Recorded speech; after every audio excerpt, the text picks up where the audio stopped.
Erasmus, c'est un nom qui fait presque toujours rêver, qui évoque des souvenirs vécus pour certains ou rapportés pour d'autres. On s'imagine souvent des étudiants à l'université partir à l'étranger le temps d'une année scolaire. C'est une vision un peu réductrice d'Erasmus, car le programme européen Erasmus+, joue un rôle qui peut être décisif dans les échanges entre pays sur des sujets bien précis et parfois essentiels. Nous vous emmenons aujourd'hui à la découverte d'un programme qui s'appelle Street Culture for Regions, que nous détaille Jessica Favarel. Elle est chargée de projet au LABA, une association qui accompagne les structures culturelles pour développer des projets européens. Le projet Street Culture for Regions, c'est un projet Erasmus+, formation professionnelle. C'est un projet du coup de partenariat stratégique. Donc les partenariats stratégiques, ça va au-delà de la mobilité et échange de personnes dans les pays européens. C'est un partenariat qui développe des outils qui sont mis à disposition, donc de la formation professionnelle, donc des éducateurs, ça peut être des formateurs, des accompagnateurs. Et c'est un projet du coup qui a pour but d'accompagner les jeunes entrepreneurs dans le milieu des cultures urbaines. Ça englobe à la fois le sport, le hip-hop, les danses, la street food, mais aussi tout ce qui est street art, art dans l'espace public. Donc au niveau européen, ça veut dire que c'est des fonctionnements différents, des espaces publics qui sont différents. Il y a deux entrées en fait dans ce projet. Il y a l'aspect culture urbaine qui nous intéresse énormément puisque c'est l'objet même du LABA, les cultures, et en plus partir de aussi bien ce qui se passe dehors et ce qui vient en fait des jeunes, de leur propre création. L'autre entrée, c'est justement l'accompagnement à l'entrepreneuriat qui est moins évident au niveau national par exemple, mais au niveau européen, ce qui nous intéressait, c'est de rentrer la dimension voilà, vous faites ça peut-être par loisir, mais regardez les métiers qui existent autour, regardez ce qui existe comme formation professionnelle ou comme accompagnement professionnel, et en fait on peut en vivre de ça, on peut vivre de son street art, on peut vivre du hip-hop, on peut vivre du skate aussi. On a travaillé pas mal avec des gens sur avoir son skate shop autour, avoir son food truck, et donc accompagner autour de ces métiers toute la dimension entrepreneuriale qui existe. En fait, ce qui est intéressant dans les projets européens et projets Erasmus, c'est d'aller voir ce qui se passe ailleurs. On est 7 partenaires donc de Pologne, de Grèce, d'Irlande, Royaume-Uni et aussi Portugal. En fait, pendant 2 ans, ce qui se passe, c'est qu'il y a plusieurs temps forts. Nous, on a des réunions, on va dire, où dans un premier temps, on développe le plan de travail. Et ensuite, on avait 4 grandes actions qui se sont passées. Donc, il y a eu développer ce guide où on allait faire des interviews. On est allé interroger, ça peut être un festival des cultures urbaines. On est allé interroger une food truckeuse, quelqu'un qui fait qui a un skate shop. Donc ça, c'était la première chose, c'était de faire de la veille. La deuxième chose qui s'est passée, ce sont les rencontres professionnelles. Donc, où notre but, c'est de mélanger des gens qui n'ont rien à voir. Donc, on a mélangé des entrepreneurs, on a mélangé des assos comme typiquement Dr Larsen, avec Nicolas Barrière. Et on a mélangé aussi des gens de la mairie de Bordeaux. Et on leur a posé la question sur qu'est-ce qu'on pourrait faire pour accompagner les jeunes qui veulent se lancer, quel parcours il existe, vers qui ils peuvent se référer. Et ça, c'était environ 4 ou 5 rencontres professionnelles qui se sont passées, qui ont donné lieu à la fin à un grand événement où on a carrément fait un concours du prix des cultures urbaines, où les jeunes venaient présenter leur projet, pitcher leur projet et avoir du coup un prix pour accompagner cet entrepreneuriat. Ensuite, la troisième chose, c'est les modules de formation. Donc, on crée vraiment du contenu pédagogique. Donc, ça, c'est typique des partenariats stratégiques. C'est vraiment du contenu, des outils qui peuvent servir au public cible. Donc, le public cible, les éducateurs. Et si demain, la personne a envie d'accompagner un jeune, il a des modules clés en main. Donc sur le marketing, sur monter son entreprise, sur trouver un réseau, vraiment tout la communication aussi. On a créé ces modules de formation qui servent à accompagner les jeunes. Et la quatrième chose, c'est une appli mobile, donc c'est à la fois un site et une appli sur les portables, où on retrouve toutes ces premières choses, donc le guide, les modules de formation, mais aussi des quiz pour un peu s'initier et apprendre des choses sur l'entrepreneuriat dans les cultures urbaines. Donc c'est une manière un peu de donner goût à quelqu'un qui, par exemple, cherche un peu son parcours, mais qui a je dis n'importe quoi, mais qui est très intéressé par le slam ou par le hip-hop, mais qui en voit pas forcément un métier derrière, mais de lui montrer, il y a cette entrée-là, et c'est une manière interactive et digitale. Donc on a essayé de le rendre le plus accessible aux jeunes. Et il y a eu le concours ensuite à la fin, le concours Street Culture. Ça, on l'a fait pendant notre événement de dissémination. Les événements de dissémination, c'est vraiment pour valoriser le projet. C'est notre manière de montrer au grand public ce qu'on a fait pendant 2 ans.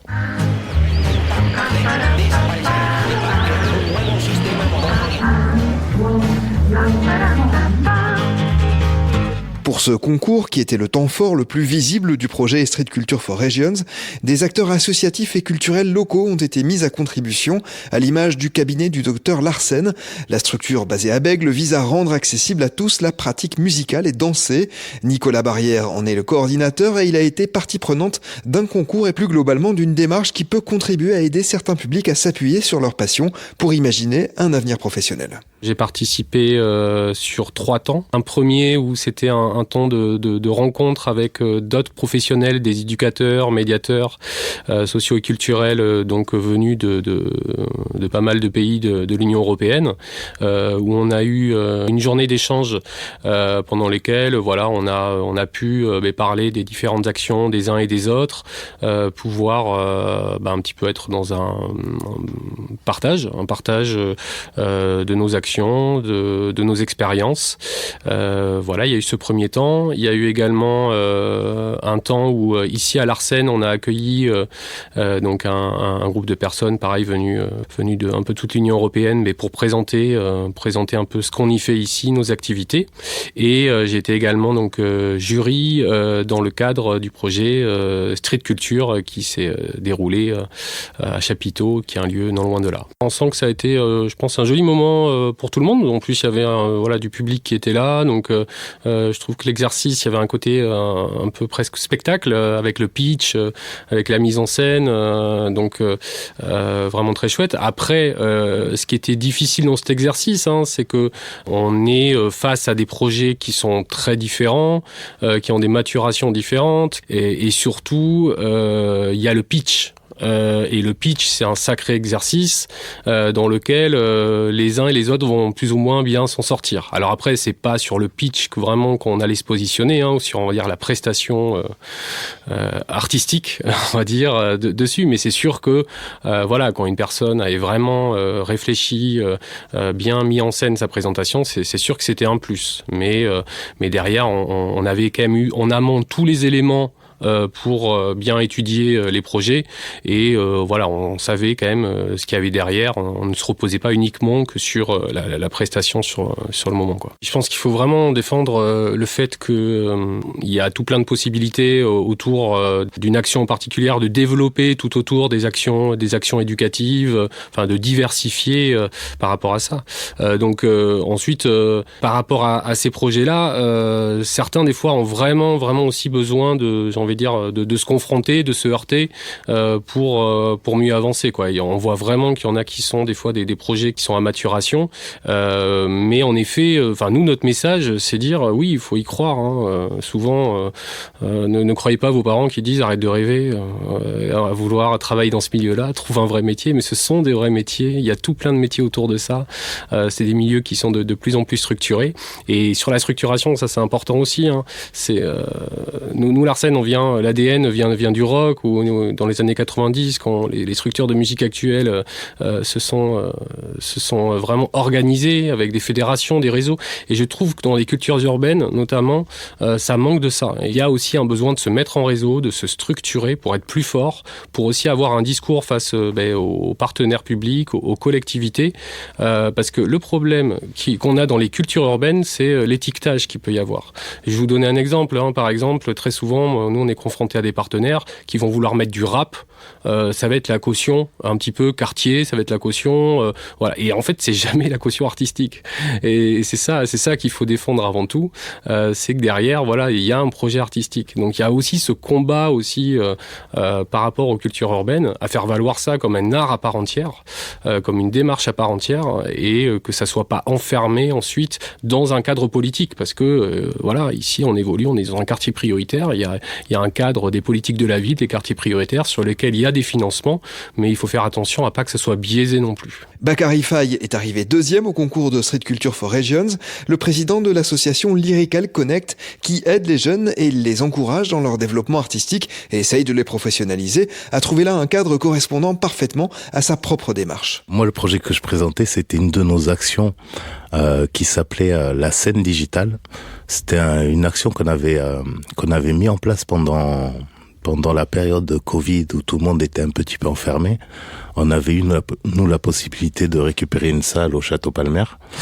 Et dans l'idée, en fait, on s'était donné 15 jours pour faire le maximum d'enregistrements d'artistes locaux. Donc tous les jours, on faisait venir 2 artistes qu'on enregistrait, captation vidéo et captation son. Et dans l'idée, c'était de diffuser ça un mois après sous forme de série web musicale où chaque artiste avait sa propre émission ou épisode, on va dire.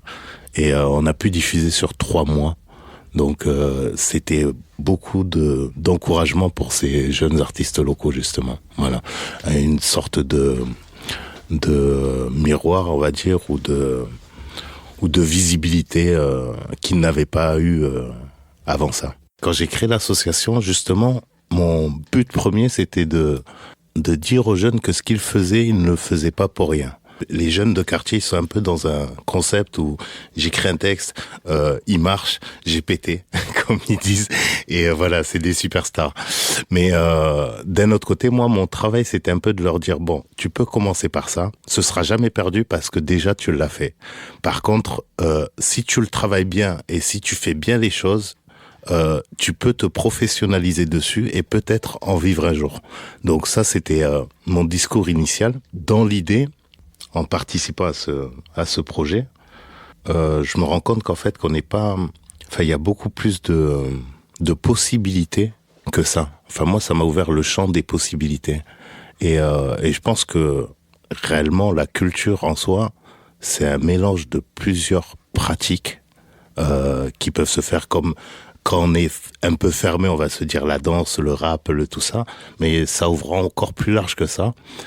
Et moi, de mon expérience personnelle aussi, qui ai fait un cursus scolaire assez classique, jusqu'à mes 25 ans, j'avais aucune idée de tous les métiers qu'il y avait autour du spectacle. Et c'est quand j'ai commencé à faire technicien de spectacle que je me suis rendu compte de tout ce qu'il y avait autour et ça à transmettre, je trouve que c'est super intéressant. Vous aussi, vous œuvrez au quotidien pour réinsérer les adultes. N'hésitez pas à partager votre expérience. Sur la plateforme EPAL, vous pourrez trouver des partenaires pour monter un projet Erasmus. C'est la fin de cet épisode consacré à l'une des facettes de l'activité d'Erasmus+. À bientôt pour d'autres podcasts.